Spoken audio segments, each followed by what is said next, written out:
What's up, VBF kids? Welcome back to our Wednesday night service. We hope you guys are having a wonderful week because we are too, and we are just so excited because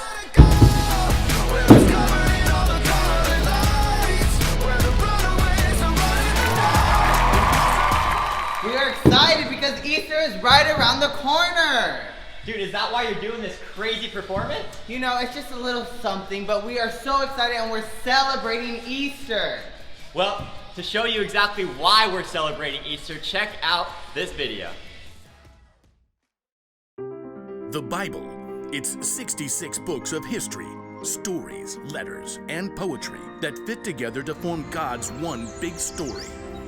The epic adventure of how He created us and loves us so much that He made a way to rescue us.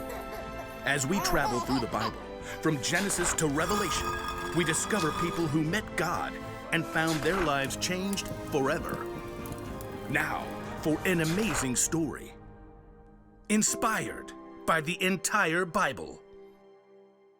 In the beginning, God created a magnificent paradise, and everything in it was good. He created water and land and plants and trees and birds and fish and animals. And then, from the very dust of the earth, God created a man called Adam.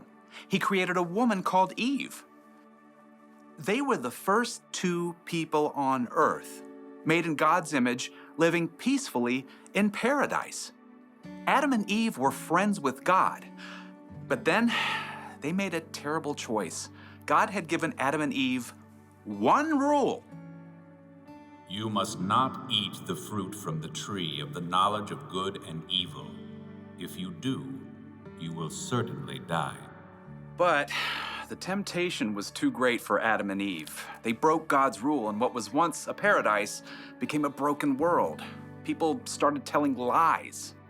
It was the woman you put here with me. She made me eat it. Brother fought against brother. No! Selfishness spread through generations. When there had been peace in the garden, now there was pain and sin and death separating people from their Creator. But God had a plan to make peace once again with the people He loved so much. Hundreds of years after Adam and Eve broke His rule, God chose a man named Abraham and said, All nations on earth will be blessed because of you. Look up at the sky. Count the stars if you can. That's how many children will be born into your family. So Abraham had a son, Isaac, and Isaac grew up to have two sons of his own, Jacob and Esau. And those two sons had children of their own. Jacob, who God renamed Israel, he himself had 12 sons. So God had given Abraham a huge family just like He promised. But God's people, the Israelites, were still lost and broken, separated from Him. They still did not have peace. They didn't have peace when God rescued them from slavery in Egypt, when God led them through the Red Sea to escape their enemies. Okay, great. But what are we supposed to eat out here in the desert? Sand? The nation of Israel didn't have peace when God gave them a new law. These commandments are hard. We want a king like all the other nations. They didn't even get peace when God gave them a king. The king's laws are no fair. We want a new God, like all the other nations. Nope, nothing gave God's people lasting peace. They were still lost and broken and separated from God for thousands of years. But God had not forgotten the promise He made to Abraham. All nations on earth will be blessed because of you. God still had a plan to show the people just how much He cared for them.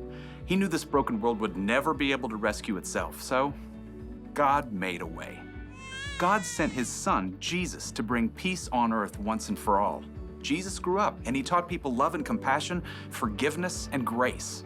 He healed the sick and befriended the outcasts. He saw what was wrong and made it right.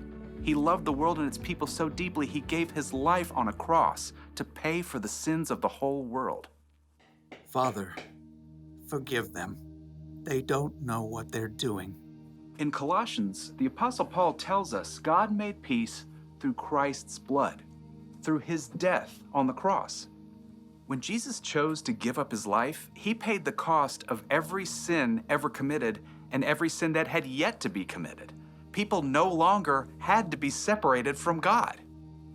But in the 3 dark days immediately following Jesus' death, his followers didn't understand all of that yet. They huddled in the dark, afraid that they too might be arrested or even killed. Who's there? Early on the morning of the 3rd day, Mary Magdalene arrived at the home where the disciples were staying. They have taken the Lord out of the tomb. We don't know where they have put him. The disciples stared at each other in shock. Then, Peter and John lunged for the door. They raced each other all the way back to the tomb where Jesus had been placed. The tomb really is empty. There are the linen cloths they wrapped him in. Peter and John returned home, still uncertain and confused. And Mary Magdalene, who had followed them, stayed behind in the garden. And as she wept, she noticed a man standing nearby. And at first, she thought he was the gardener. Sir, did you carry Jesus away? Tell me where you put him. Mary. The instant the man spoke, Mary Magdalene knew immediately who he was. It was Jesus, alive again. Teacher! Overjoyed, Mary returned to the disciples to share the incredible news. I have seen the Lord! It was true. Jesus had come back from the dead. He's more powerful than sin, more powerful than death. And through him, we can have peace with God and work toward peace with others, as God intended from the very beginning.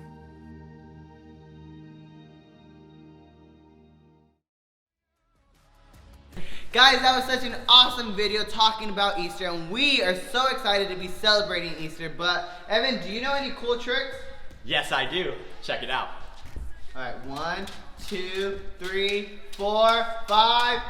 Whoa! Yeah, wasn't that awesome? Yeah. You think I could perform with you? You know what? You can definitely perform with me. And kids, we're so excited to be celebrating Easter with you on Saturday and Sunday. Evan, why don't you tell them what time? Saturday at 5 p.m. and Sunday at 8, 10, and 12. So we'll see you guys at Easter. See you later. Bye!